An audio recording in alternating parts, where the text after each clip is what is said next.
Bon, ce match nul, il est très frustrant. Voilà, malheureusement, l'OM n'accroche pas les 3 points, ne revient pas du Nord avec les 3 points.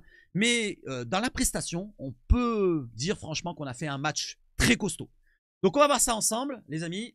On y va tout de suite avec les stats, avec pourquoi pas de l'arbitrage aussi, parce qu'il y a eu des petits points noirs. On va voir sur cet arbitrage. Le but qu'on encaisse, il n'est pas tout propre. Voilà. Est-ce que la VAR a fait ce qu'il fallait ou est-ce qu'ils n'ont rien fait comme d'habitude? On va voir ça ensemble juste après sur l'autre écran. On y va tout de suite. Il n'y a pas d'introduction. On change d'écran. C'est maintenant. Donc tout d'abord, pour commencer, grand soutien aux supporters qui soutiennent justement l'équipe depuis le début de saison, depuis les années, depuis très longtemps, on va dire, ils sont toujours là. Ils ont été 1000 au stade Pierre-Mauroy, 1000 à supporter l'OM, que ce soit sur le but ou après le but encaissé par l'OM sur ce match nul un partout.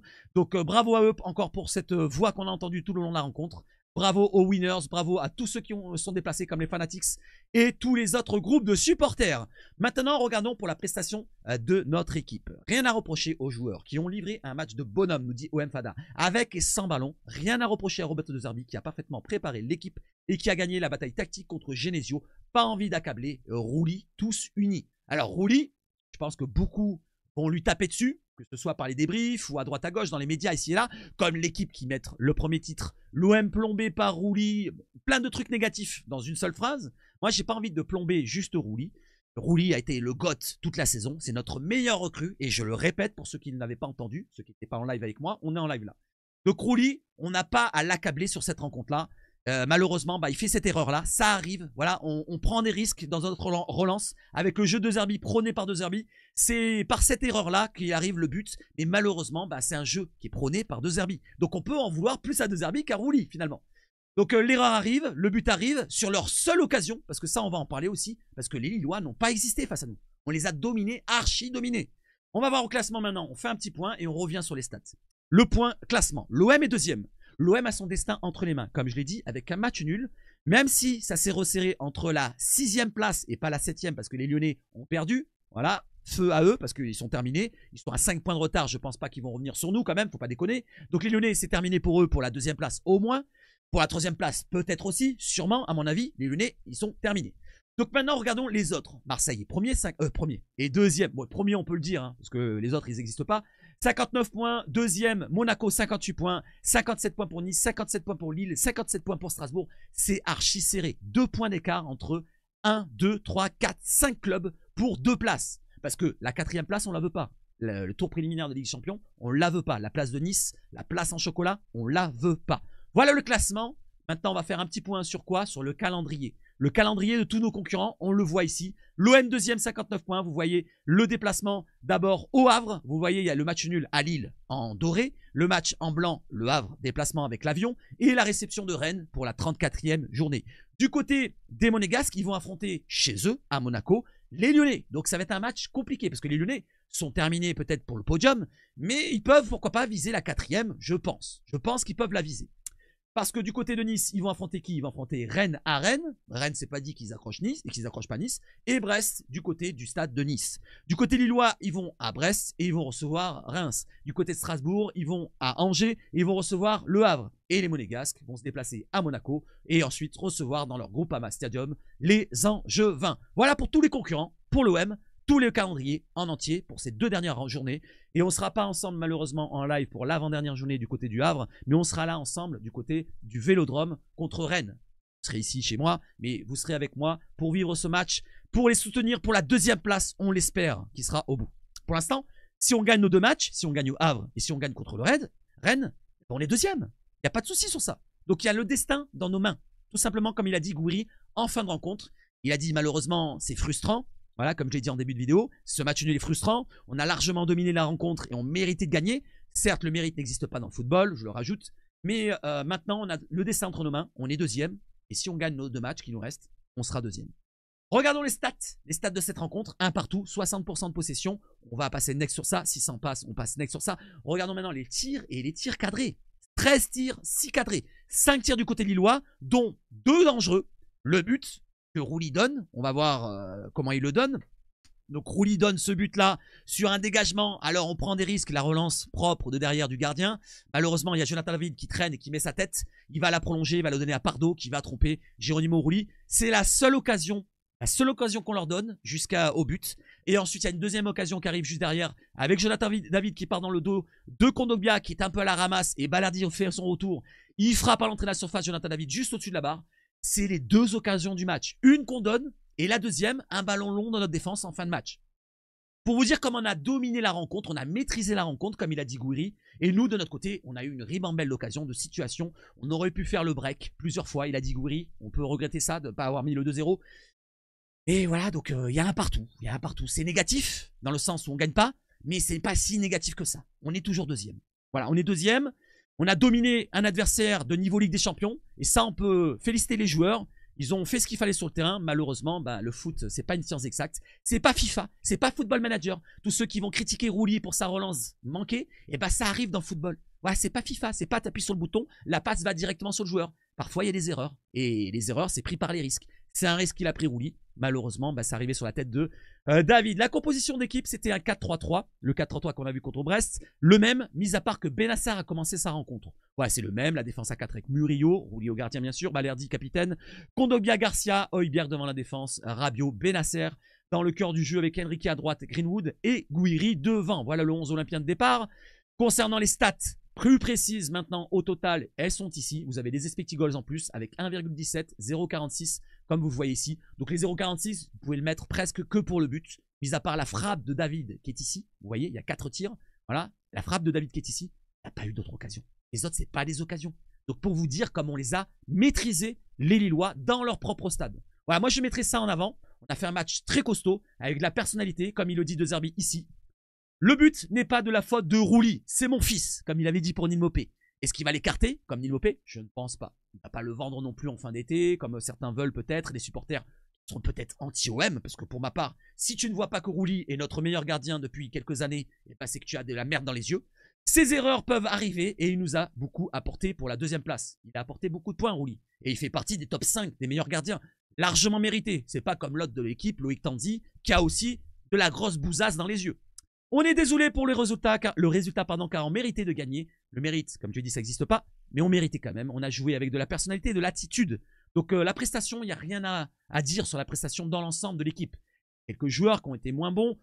On peut parler de Benasser qui perd quelques ballons en première mi-temps, même si dans la prestation, moi j'ai trouvé honorable. Il a gratté quelques ballons. Il en a perdu 2 dangereux quand même. Ça aurait pu causer des buts, comme le coup franc à l'entrée de la surface en première mi-temps, comme un ballon perdu devant la surface qui va récupérer derrière avec un bon pressing.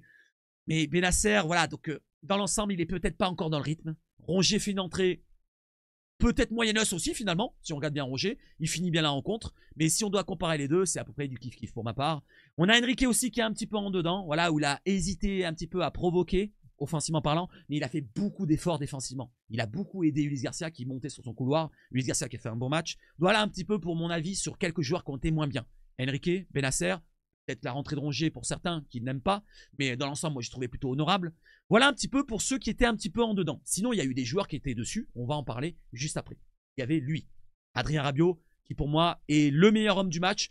Selon la Ligue, c'est Amine Gouiri le buteur. Mais moi, je mettrais plus en avant Adrien Rabiot. Dans la deuxième mi-temps, il a été au-dessus de tout le monde.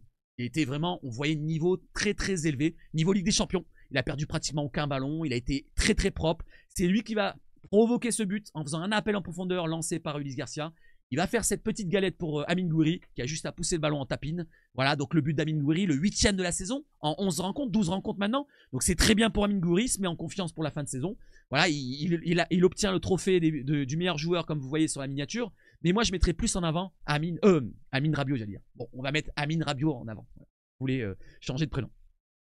On méritait cette victoire, nous dit Adrien Rabiot. On a eu des occasions nettes quand ils n'ont pas proposé grand-chose en face. Maintenant, on a notre destin entre nos mains et j'espère qu'on pourra célébrer la qualification en Ligue des Champions au Vélodrome face à Rennes avec pourquoi pas Moumania qui n'était pas là, pourquoi pas une petite entrée en fin de match. Voilà. Il a tout dit en plus, Rabiot nous dit. C'est vrai, il a tout dit comme moi en fait. On a notre destin entre nos mains et j'espère qu'on pourra célébrer la qualification en Ligue des Champions au Vélodrome. Ça serait bien. Et comme il a dit, on méritait cette victoire, on a eu des occasions nettes quand ils n'ont pas proposé grand-chose en face. Ouais, parce que mis à part jouer des jeux longs et avoir des hors-jeux de temps en temps où ils croyaient avoir des occasions, ils n'ont rien créé. Les Lillois, ils n'arrivaient pas. Moi, je vous dis que les Stéphanois, les autres équipes qu'on a affrontées dernièrement, ils ont été beaucoup plus dangereux que les Lillois. Pour vous dire qu'on a fait une belle prestation quand même. Du côté de De Zerbi, il nous dit que si on retourne à Rome, point d'interrogation, je ne sais pas. C'est les joueurs qui décident, on est en démocratie. Donc maintenant, ça va être au bon vouloir des joueurs. Est-ce qu'ils ont envie de retourner voir leur famille un petit peu et de rester dans le cocon familial pour le reste qui reste, c'est-à-dire 2 semaines? Ou alors est-ce qu'on va repartir une semaine à Rome? On verra bien, on l'apprendra demain sûrement dans la presse. Et je vous la relayerai. Concernant la presse, justement, il y a les notes. Les notes des joueurs. Les notes des joueurs, et après on va voir un petit point précis, parce qu'il y a l'arbitrage aussi à parler. Et oui, l'arbitrage qui pose souci. 2 pour Geronimo Rulli, donc on le défonce du côté de la Provence. Allez, on va dire que c'est normal, il fait la grosse bourde qui coûte le match nul. Voilà, l'Argentin n'a rien eu à faire à part ses relances jusqu'à son erreur fatale à l'égalisation. Lilloise, 74e minute. Dur pour celui qui n'effectue pourtant une excellente saison, mais à force de jouer avec le feu, répondant aux consignes de son coach. Voilà, c'est bien les consignes du coach. Et il a dit De Zerbi, c'est plus de ma faute, c'est mon fils, voilà, ici et là. Il a fini par se brûler en offrant directement le ballon à David qui va prolonger pour Pardo qui marque dans le but.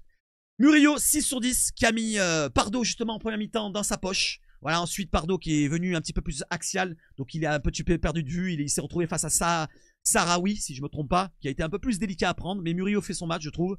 Je vais pas tout vous lire, si vous avez envie de lire, n'hésitez pas. Balerdi, 7, très gros match de Balerdi, qui a rattrapé pas mal.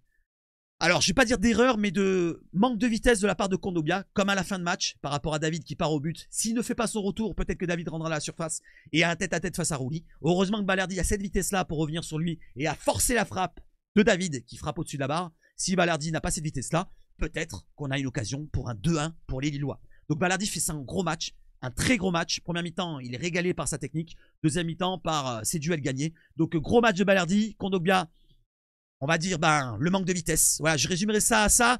Mais sinon, dans l'ensemble, il a fait une prestation plutôt bonne. Voilà, s'il manquait de vitesse en fin de match, il fallait peut-être le changer. Ça, c'est une erreur de De Zerbi qui a fait que 2 changements, si je ne me trompe pas. Il a mis Jonathan Rowe en fin de match, à 5 minutes, même pas de la fin, où Enrique était commencé à rincer. Et il a fait aussi Merlin, je crois, pour Garcia. Et Benasser aussi, pour Rongier. Donc finalement, il a fait 3 changements, si je ne me trompe pas. Pas me dire s'il y en avait un 4e dans le chat, mais je crois que pour les changements, on est pour tout là. Garcia qui fait un match correct, comme je vous l'ai dit, 6 sur 10, c'est mérité. Benasser 3 sur 10, je trouve ça très sévère, même s'il perd 2 ballons qui auraient pu coûter très cher, comme ils disent là ici, à son équipe. Il flirte avec l'expulsion à la 29e avant d'être remplacé à la pause. Donc on va dire que, allez, pour ma part, un 4,5, 5, ça aurait été méritant. Pour la prestation d'ensemble de l'équipe, un 3, je trouve ça trop sévère. Højbjerg 6, c'est mérité. Le Danois retrouve petit à petit ses sensations. Fer de lance du pressing marseillais. Il a ratissé de nombreux ballons dans le camp lillois et s'est avéré aussi habile à la construction d'attaques rapides comme celle ponctuée par Murillo à la 34e minute, lancée par Greenwood. Greenwood qui a lancé justement à la 34e minute Murillo, qui va manquer son tête-à-tête. Mis à part ça, il va provoquer pas mal de fois. Il va gaspiller pas mal de munitions, comme ils disent là. Il aurait pu ou voire dû faire mouche à la 28e, 35e et 60e pardon, pour Greenwood. Qui provoque. On veut qu'il provoque. Il n'a pas réussi aujourd'hui. Donc je ne vais pas non plus lui taper dessus parce qu'il ne réussit pas ses dribbles. C'est juste que, bon, il essayait d'être le héros. Et malheureusement, ça n'a pas été lui. Le meilleur joueur sur le terrain, c'était Rabiot pour ma part, qui mérite son 7 sur 10. Encore un match de patron pour le Duc. Il a donné le ton avec plusieurs récupérations musclées très précieux lorsqu'il fait combiner dans les petits espaces. Il s'avère surtout décisif en le dovrant. Une offrande pour Gouiri à la 56e. Il aurait même pu marquer sur un service de l'Algérien 51e. Il a eu une occasion aussi. Il tire trop écrasé en fin de match à la 90e, je crois. Malheureusement, ça n'a pas été le héros du match. Mais ça a été, franchement, pour moi, l'homme du match. On peut dire que Gouiri aussi fait partie des hommes du match. Donc on va appeler Rabiot Amine Rabiot et Gouiri Adrien Gouiri. Luis Enrique 4 sur 10. Voilà le maillon faible de l'attaque. Exactement. C'est le résumé que je mettrai. Maillon faible de l'attaque. Point de vue offensif, ça manque, ça pêche. Il hésite trop, il revient trop en arrière. Derrière, pour ses efforts défensifs, on va dire qu'il est là, il est présent. Il arrive un petit peu à soutenir par ses efforts Ulysse Garcia. Donc je vais dire que un 4, 4,5, 5, ça aurait été mérité. Il a 4. Allez, je vais pas crier au scandale. Gouiri 7, donc l'homme fort, l'homme en forme de l'OM a pris son mal en patience, il marque son 8e but sur une offrande de Rabiot à la 51e. Donc bravo à Gouiri qui marque son 8e but et j'espère qu'il continue comme ça. Rongier qui fait une entrée, comme je vous l'ai dit, correct, 5 sur 10, c'est mérité. De Zerbi 8 sur 10. Pour ma part, pour la prestation d'ensemble, je lui donnerai une belle note. Mais pour les changements peut-être un petit peu trop tardifs, je baisserai un petit peu d'un cran. Donc je mettrai un 7 sur 10 pour De Zerbi. Pour ma part, le match 6 sur 10. Il y avait un très haut niveau, c'est-à-dire de tension, un très haut niveau d'intensité. Peut-être techniquement, il y a eu quelques déchets, surtout en deuxième mi-temps. Mais franchement, c'était un bon match. C'était un bon match. Le 6 sur 10, c'est mérité. L'adversaire 5 sur 10. Je dirais même un 4 sur 10, si on voit qu'on les a dominés autant. Franchement, c'est presque une équipe de maintien que j'ai vu en face de nous, nos relégables. L'arbitre 3 sur 10, et là, on est d'accord. Pourquoi 3 sur 10? Justement, on va voir derrière.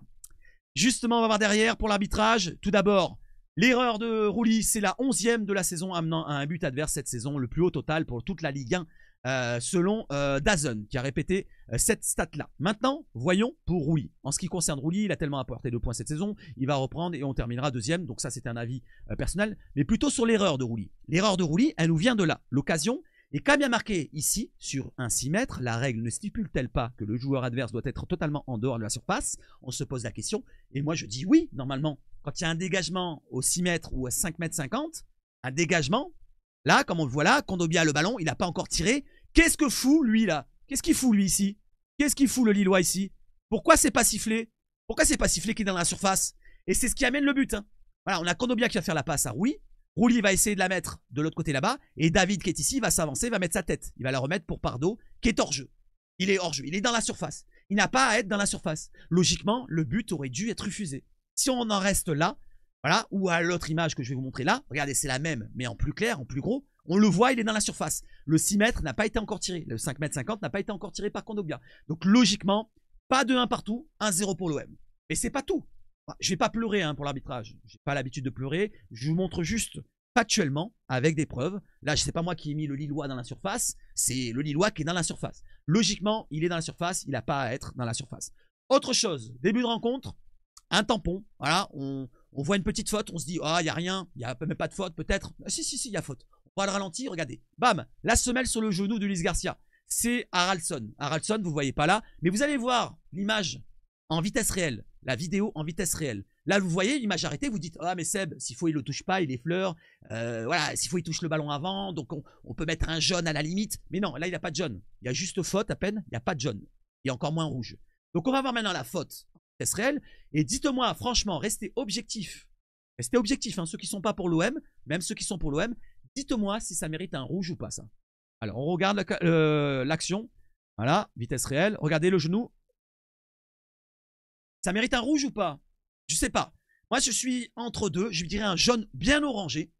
Même si on est en début de match. Bon, il n'a pas reçu de jaune. C'est ça le problème. Il n'a pas reçu de jaune. Il aurait dû recevoir un jaune à la limite en début de rencontre. S'il veut mettre de la pédagogie, l'arbitre. Et lui dire à Haraldsson, écoute, là, la faute que tu fais, si c'est en fin de rencontre, je te mets rouge. Là, je te mets un jaune orangé. Prochaine faute que tu fais un petit peu tacle, engagement trop intense, ici et là, je te mettrai un deuxième jaune. Ouais. Ça aurait dû être ça. Jaune orangé, je pense. Limite rouge. Hein. Parce qu'on est en début de match, je dis peut-être pas rouge à 100%. Mais ceux qui ont envie de le donner, n'hésitez pas dans les commentaires. Dites-moi rouge, pas rouge, pour Haraldsson et la faute sur Ulysse Garcia. Donc je reviens pour l'homme du match, je vous en ai parlé juste avant. Et il nous dit Sébastien Denis de Foot Mercato, quelle saison qu'il fait à Adrien Rabiot. À l'OM, aussi bien dans son leadership que dans ses buts et ses passes décisives. Il fait encore une passe décisive aujourd'hui. Je comprends toujours pas pourquoi il a été snobé au trophée UNFP. Bon, on va en rigoler, comme il a fait Kondogbia pendant la conférence de presse d'avant-match. On peut qu'en rigoler. Comme De Zerbi, qu'est-ce qu'il ne fout pas dans les gottes des entraîneurs? Pourquoi il n'est pas dans le top 5 alors que tu as un entraîneur comme Eric Roy qui est dans le trophée UNFP? Qu'est-ce qu'il fout, Eric Roy? Eric Roy se prend des branlées à tour de bras par l'OM directement. Donc De Zerbi lui a mis 9-2 match aller-retour, 5-1 là-bas à Brest, 4-1 au Vélodrome. Comment ça se fait que De Zerbi n'est pas devant Monsieur Roy? Il est 9e, 10e ou 11e au classement. Comment ça se fait? Faut me l'expliquer ça. Faut me l'expliquer, monsieur UNFP. Je sais pas qui c'est, monsieur UNFP, mais en tout cas, vous vous trompez. Allez, c'est ironique hein, ce que je dis là. Donc voilà pour le GOAT du match. Et on est d'accord avec l'avis de Sébastien Denis. Si vous n'êtes pas d'accord, c'est que vous avez de la merde, la grosse merde dans les yeux. Voilà les amis, je pense avoir tout abordé avec vous. Le nul très frustrant, comme ils disent Massiliazone. Je pense que on a largement dominé la rencontre. On méritait de remporter ce match haut les mains, ou les bras. Je sais pas si ça se dit, mais bref, je le dis. Concernant le classement, je vous le remonte pour cette fin de vidéo, vous l'avez là. Il y avait une autre chose aussi à vous montrer, une information mercato. On en parlera demain, voilà, concernant Balerdi. Balerdi qui est suivi par un club, alors je sais plus c'est anglais, je crois que oui. Alors j'ai l'information là, je vous la montre vite fait. Voilà, Leeds aurait envoyé des recruteurs supervisés. Leonardo Balerdi, le club anglais, serait prêt à formuler une offre de 20 millions de livres. Donc ça fait 24 millions d'euros pratiquement, 23,5 je crois, pour s'attirer les services de l'Argentin. N'hésitez pas à me dire ce que vous en pensez sur ça aussi. Balerdi pour 23,5 millions d'euros, est-ce que vous le laissez partir? Balerdi qui a été l'un des meilleurs hommes du match aujourd'hui encore une fois. Il a éteint David toute la rencontre, mis à part malheureusement sur le but. Et ce n'est pas de sa faute. C'est la relance de Roulis, comme on l'a dit. Et la relance de Roulis, ce n'est pas de sa faute non plus à Roulis. C'est la faute plutôt du jeu prôné par De Zerbi. Voilà le classement. On va rester sur ça et on va se retrouver le prochain live, donc demain matin, 10h30, pour débriefer ça à froid. Vive le foot chez Sabache Foot. Et surtout, on se retrouve au gros plan pour le like, pour le dislike, pour l'abonnement, pour la cloche. N'hésitez pas à renforcer la chaîne. Et donc, et surtout, mais l'outro, allez l'OM! 20 minutes. Allez, ciao, ciao.